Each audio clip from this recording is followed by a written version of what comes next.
짚어보겠습니다. 지금 수사는 어쨌든 진행이 되고 있고 그거와 별개로 또 국회에서 국회 차원으로 내란 진상조사 진행되지 않습니까? 근데 요게 오늘 본회의를 통과를 했는데 재석 285명에 찬성 191명 그리고 반대가 71명, 기권 23명이었습니다. 요 반대표 이거 이제 공개 투표 방식이었기 때문에 반대표가 쫙 뜰 때 굉장히 또 웅성웅성해지더라고요, 현장 분위기가.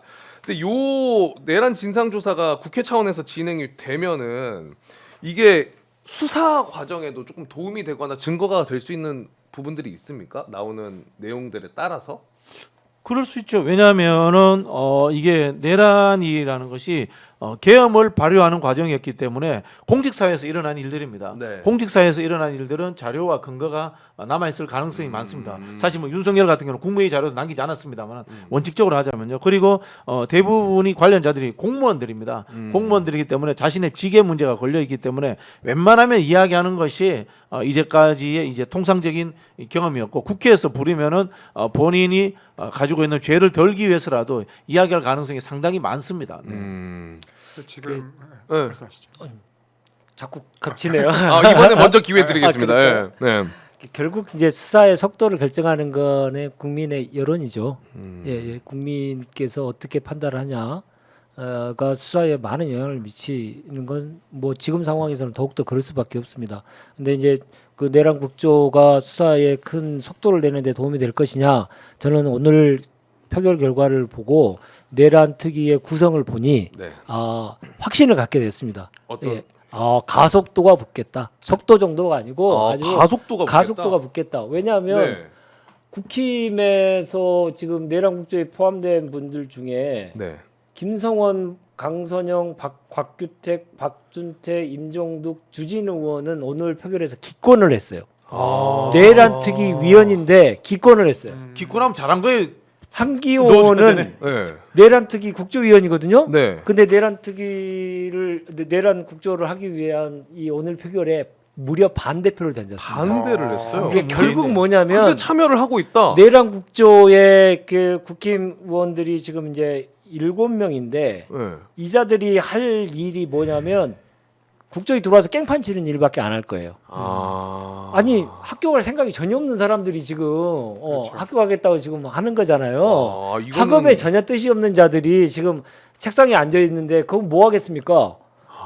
예, 깽판 놓는 일밖에 없죠. 그러면 저자들이 저렇게 깽판 놓는 상황이 돼서 네. 수사가 정말로 제대로 이루어지고 빨리 이루어지는 것이 맞겠다라고 해서 수사에 대한 국민적인 지지 여론은 더욱더 강화될 것이다. 저는 오늘 그런 생각이 들었습니다. 요거 제가 체크를 못 해봤었는데 얘기해주신 내용이 이제 이 특위가 출발하면은 구성을 해야 되는데 민주당에서 10명, 국힘에서 7명입니다. 근데 국힘 7명 중에 6명이 기권, 1명이 반대했다. 네. 재밌잖아요. 민주당 인물들은 쟁쟁하네요. 김병주, 박지원, 민병택, 민홍철, 박선원, 백혜련, 안규백, 윤건영, 추미, 한병도. 네.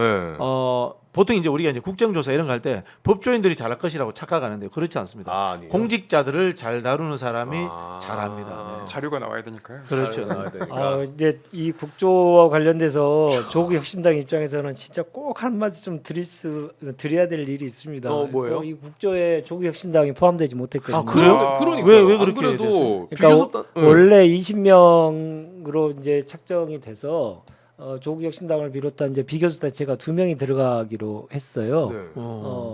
그랬는데 이제 국힘에서 계속 국조특위위원을 숫자를 줄이려고 뭐 여러 가지 일들을 좀 했죠. 그래서 이제 국조가 운영되는 게 좋겠다고 판단을 해서 우원식 의장께서 18명으로 줄였습니다. 2명을 줄이면서 그 국민의힘은 그대로 놔두고요. 7명 그대로 놔두고 민주당 1명 줄이고 비교섭에서 1명 줄인 거예요. 근데 그 비교섭에서 1명을 줄이는데 조국 혁신당을 줄였었어요. 그래서 용해인 의원이 들어갔군요. 그러니까 비교섭 단체가 다른 뭐 국회 의사 결정을 할 때 조국 혁신당이 이제 사실은 참여했던 일도 꽤 있으니 이번에는 그러니까 다른 비교섭 단체에 가는 게 좋겠다. 그래서 12석에 있는 정당이 참여하지 못하고 한 석 있는 정당이 이번에 국조 특위에 참여를 좀 했는데 아쉽네요. 이거 진짜 좀 아쉽네. 아니, 이번 탄핵을 하는 데 있어서 그 조국혁신당이 뭐 평가가 여러 가지 있을 수 있습니다만은 최초의 탄핵안을 공개를 하고 그리고 우리가 내란이 이제 끝나자마자 바로 그 다음 날 아침에 탄핵 소추안을 발표할 만큼 저희들이 빠르고 강하고 선명하게 이 탄핵 정국을 만드는데 기여를 했는데 정작 탄핵 국조에는 들어가지 못하는 그런 상황이 돼서 정말 유감이고 지금이라도 조금 이게 좀 개선됐으면 좋겠다. 그거 진짜 라는 아쉽네요. 얘기를 꼭 좀 말씀드리고 네. 싶습니다. 만약 들어갔으면 어떤 분이 원래는 신장식 의원이 신장식 의원이? 얘기가 됐었죠. 아. 네.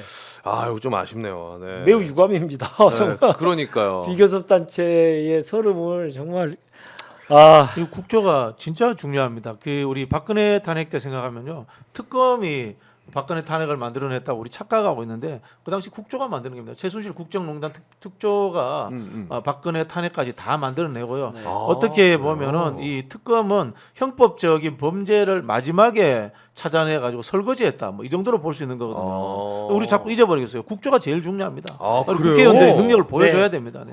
저도 다시 기억이 나네요. 네네. 제가 그때 그 삼선 의원이신데 본인이 이제 뭐 간사나 위원장을 못 해가지고 할까 말까 고민하더라고. 그래서 제가 그 이야기를 했어요. 형, 이거 대통령 쫓아내는 국조야. 선수의 문제가 아니고 무조건 하셔야 됩니다. 네, 그렇게 했던 기억이 나요. 네.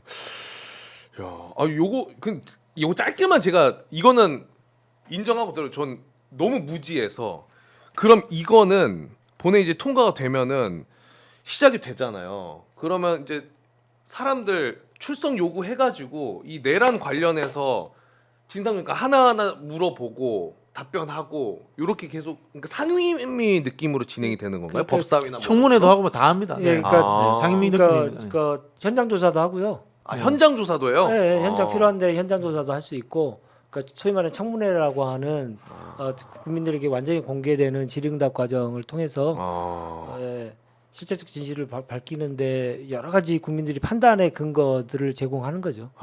그래서 사실은 지난번에 한덕수가 거부권을 행사한 국회법 개정안과 증인감정법 개정안이 굉장히 아쉬운 거예요. 네.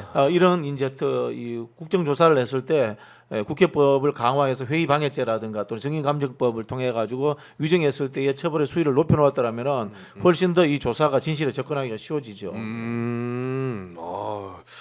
채팅에 조국혁신당 못 들어가서 아쉬워하는 분들 많이 계시네. 네. 같은 마음으로. 네. 그 저희가 이제 시간이 다 돼서 이제 마무리를 좀 할 건데 아까 제가 궁금한 거 질문들 좀 있으시면은 남겨달라라고 말씀드렸잖아요. 이거 우리 네. 또 양방향 소통하는 방송입니다. 정치 라이브. 그래서 짧게만 요건 답변하면서 마무리하겠습니다. 싱그로님이 상설특검은 대행 선출 요청이 없으면 진행이 안 되나요?라는 질문이 있었습니다. 네. 한 번만. 네. 예. 상설특검법의 구조를 말씀드리면 이제 대통령이 지체 없이 상설특검법이 통과되잖아요. 네. 예, 국회 통과됐지 않습니까?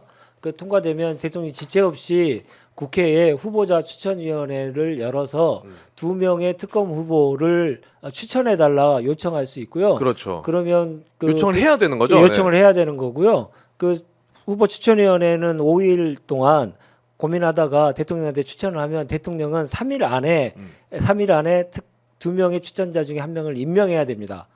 그리고 나서 이제 특검보 2명, 수사관 그 검사 5명, 수사관 뭐 몇십 명 이렇게 해서 하고 일반 특검과 달리 상설특검은 좀 축소가 돼 있는 거잖아요. 네. 그래서 20일 동안에 그 사실조사를 사전조사를 하고요.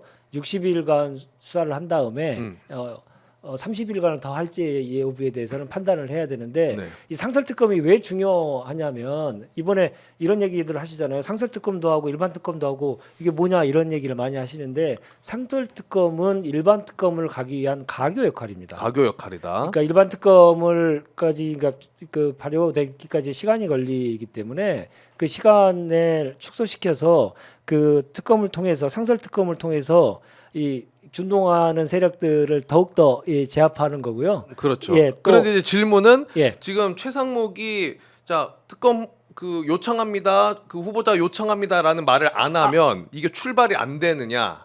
네. 그럼 그 최상목 탄핵 사유 직무유기예요? 예, 직무유기다. 직무유기다. 아까 처음에 말씀드린 직무유기고 그게 탄핵 사유라는 거죠.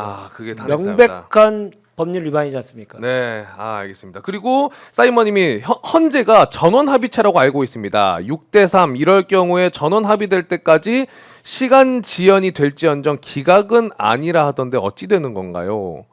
이거 무슨 말이지? 6대 3이 되면 이제 통과죠. 6대3이면 통과인 거죠. 통과인데 네. 이제 네. 소수 의원을 넣어가지고 합의제 형식을 취하기 위해서 아마 그 합의 내용을 만들 때까지 계속해서 좀 시간이 흘러갈 수는 있지 않나 뭐 그렇게 알고 있습니다. 네. 그리고 또 콜더샷님이 8명이 되면은 지금 그러니까 8명만 임명이 된 상황이잖아요, 현재. 네. 8명이 되면 어떻게 되나요? 9명이 안정권이라고 하던데. 근데 사실 8명도 굉장히 6명보다는 훨씬 안정권으로 간 거라고 볼 수 있지 않습니까? 아쉽긴 하지만은. 박근혜 때도 8명이었어요. 네, 박근혜 때도 박근혜 8명이었고 당연하죠. 지금 이번에 안 됐으면 4월 11일 이후부터는 이제 4명밖에 안 되는 구조가 돼 버리기 때문에 탄핵 심판을 계속 이어가기가 어려웠던 것이고요. 네. 그때까지 지연 전략을 계속하면 탄핵 심판이 어려워지는 구조가 눈에 뻔히 보였던 상황이기 때문에 이번에 2명 한 거는 그나마 그래도 의미는 있으나 왜 대한민국은 완전체를 구성하는 기본적인 정상적인 행위가 이토록 어렵습니까? 그러니까요. 예. 그것만 저희가 아까 그게 상식이잖아요. 답답함을 정말로 그리고 마지막 질문이 이제 체포 후에 윤석열 체포 후에 바로 구속 가능한가요?라고 잠부님이 물어봐 주셨는데 요거는 되지 않을까요? 체포하게 되면은 구속? 그렇죠. 뭐 저는 체포만 해야죠. 되는 순간에 그렇죠. 모든 것이 역사적 한 장면으로 남으면서 일단락이 될 거라고 봅니다. 그렇게 되면은 그 극우들의 준동도 줄어들 거고요. 네. 우리 사회의 불안 요소, 특히 이제 뭐 환율 문제라든가 주식 문제 이런 것들까지도 웬만큼 좀 수그러들 거라고 봅니다. 맞습니다. 이번에 뭐 체포 영장 발부되는 데까지 시간 좀 오래 걸렸던 것도 구속 영장급으로 좀 신중하게 뭐 판단했다 이런 보도도 있긴 있더라고요. 기자님 그쵸? 저는 그렇게 생각하진 않는데. 그래요? 네. 아, 체포영장 아까 그 재판부는 당연히 그렇게 생각했겠죠.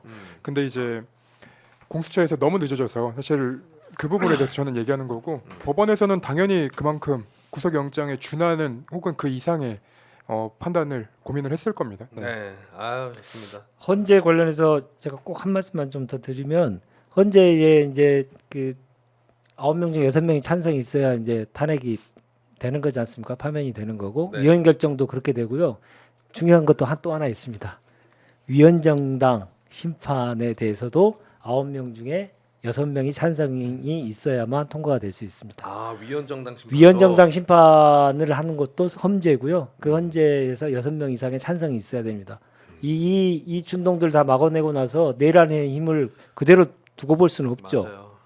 지금 내란을 선동하고 선전하고 그런 게 한두 가지가 아니기 때문에 그것까지도 마찬가지로 6명이 동의를 해야 된다라는 내용까지 전달해 주셨습니다. 이제 마무리 좀 해야 될 것 같고요. 말씀을 처음에 드렸던 것처럼 24년의 마지막 방송입니다. 내일은 새해와 함께 저희가 저녁에 또 찾아뵐 텐데 내일 그래도 새해니까 한 분씩 마지막 인사와 함께 새해 복 많이 받으시라고 한 말씀씩 부탁드릴게요. 우리 기자님부터. 네, 사실 이 새해 인사를 드리는 것도 너무 좀 어려운 시기가 됐거든요.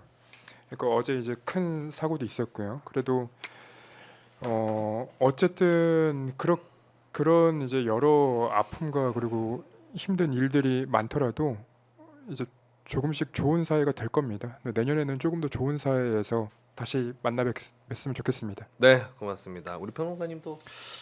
뭐 역사는 왜 이리 잔인한가 이런 생각이 듭니다. 그러나 그 과정을 거쳐야지만이 꽃이 피는 것 같아요.